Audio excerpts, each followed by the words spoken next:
तो जब प्रभुपाद भक्ति सिद्धांत से एक्सपीरियंस हो गया, लेकिन प्रभुपाद जी को भी संन्यास तो नहीं लिए थे, तो एक समय उनको स्वप्न आया। भक्ति सिद्धांत ठाकुर उनके स्वप्न में आए कि प्रभुपाद, मैं डियर प्रभुपाद, अभी आपको क्या लेना है? संन्यास लेना है। तो प्रभुपाद को रात को स्वप्न आया, अचानक जग गए और जग कर सोचे कि ये क्या स्वप्न आ गया। इमीडिएटली ऐसा स्वप्न, और उन्होंने, ये कोई ऑर्डिनरी स्वप्न नहीं है, कोई साधारण स्वप्न नहीं है। फिर प्रभुपाद सोचे कि इस समय संन्यास को भी, मेरा बिजनेस जो है वो ग्रोथ में चल रहा है और बच्चे हैं, उन सबकी केयर करनी है और ये अभी प्रॉफिट में चल रहा है। तो प्रभुपाद ने इतना सीरियसली नहीं लिया कि अभी नेक्स्ट आगे विचार करूंगा कि मैं संन्यास लेने की।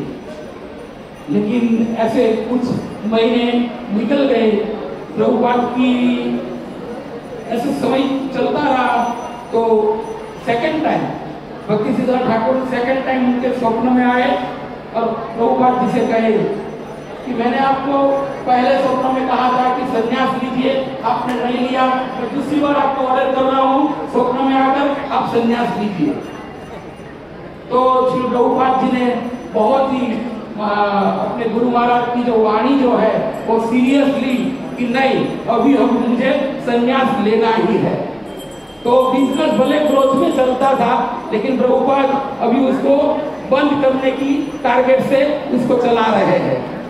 तो श्री प्रभुपाद ने, जिस तरह हम कहते गुरु मुख पद्म वाक्य, जब डायरेक्टली हमें गुरु कहते हैं हम उसको फॉलो, लेकिन प्रभुपाद जी का देखिए गुरु के प्रति शरणागति, स्वप्न में जो गुरु ने आदेश दिया है उसको भी सीरियस लेते हैं।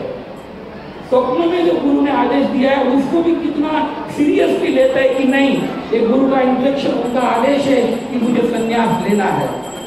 तो हमें इससे यही सीख है कि, और बाद में श्री प्रभुपाद जी ने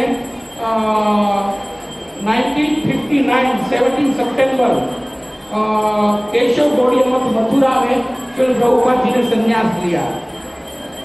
तो जो गुरु का जो आदेश था वो स्वप्न आदेश को भी वो डायरेक्टली आदेश के अनुसार उन्होंने ग्रहण किया और उनकी जो सेवा, गुरु जी का आदेश, गुरु का आदेश था, उसको फॉलो किया। तो उसी प्रकार हमें भी, हम भक्तों को भी हमारे गुरु महाराज, हमारे टेम्पल से जो इंस्ट्रक्शन, जो आदेश आते हैं वो हमें नाम लेकर भी कई बार कहते हैं, कई बार जनरल आदेश होता है, उन सब आदेशों को भी हमें सीरियसली लेना चाहिए, उस सब इंस्ट्रक्शन को हमको अच्छी तरीके से फॉलो करना चाहिए। तो हम श्री प्रभुपाद जी के, और दूसरा एक जो है कि प्रभुपाद इज ऑलराउंडर, प्रभुपाद हर एक सेवा में ऑलराउंडर है। हर कोई सेवा, प्रभुपाद जी बुक डिस्ट्रीब्यूशन हो या ड्रेसिंग हो या कुकिंग हो या प्रीचिंग हो, कोई भी सेवा में प्रभुपाद जी ऑलराउंडर है। तो हम कृष्ण भावनामृत भक्तों को, हमारे होते हैं कोच होते, क्रिकेटर में कोच होते, तो कोच सबको ऑलराउंडर बनाते हैं। तो हमारे जो कोच है, हमारे आचार्य, फाउंडर आचार्य ऑलराउंडर है। तो हम सब भक्तों को भी हर सेवा में ऑलराउंड बनने की कोशिश करनी चाहिए, क्योंकि जब क्रिकेट होता है तो कुछ विकेट फटाफट गिर जाते हैं, तो पीछे वाले उस पारी को संभाल लेते हैं। तो एक तो कृष्ण भावनामृत में अभी जो सीनियर जो है वो हम फ्यूचर अभी प्रेजेंट में देख रहे हैं कि डिसअपीयरेंस हो रहे हैं। तो हम सब भक्तों को क्या करना चाहिए?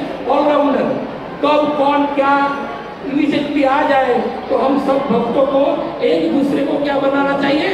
ऑलराउंडर बनाना चाहिए। हर एक सेवा में हर किसी को माहिर बनाना चाहिए। तो श्री प्रभुपाद जी हमारे ऐसे आचार्य है, तो हम सब भक्तों को भी अच्छी तरीके से सब सेवा में थोड़ा थोड़ा, भले 25% आए, लेकिन जहाँ पर भी हमें इमीडिएटली इमरजेंसी कहाँ पर भी आ जाए तो तुरंत हम सेवा से पीछे न हटे कि मुझे जीवन भर में किया ही नहीं हूँ तो मैं कैसे करूँगा। लेकिन अगर कुछ हमें आता है तो उस इमीडिएटली जो इमरजेंसी में है तो उस सेवा को कर सकते हैं। तो ऐसे श्री प्रभुपाद जी को हम प्रसन्न करें और प्रभुपाद जी की जो मूवमेंट जो है कृष्ण भावनामृत, इसको हम और अच्छी तरीके से प्रेजेंट करें और आगे चलाने के लिए जो प्रभुपाद जी के आशीर्वाद से हम इस मूवमेंट को और श्री प्रभुपाद जी की ग्लोरी को और बढ़ाएं। जय श्री प्रभुपाद की जय। हरे कृष्णा। हरे कृष्णा। बहुत बहुत धन्यवाद। मैं अभी और एक आध दो ऑफरिंग ले लेंगे, कुछ प्रोग्राम का उसके बाद में, तो मैं मत्स्य प्रिय प्रभु से निवेदन करूँगा। मत्स्य प्रिय प्रभु इनका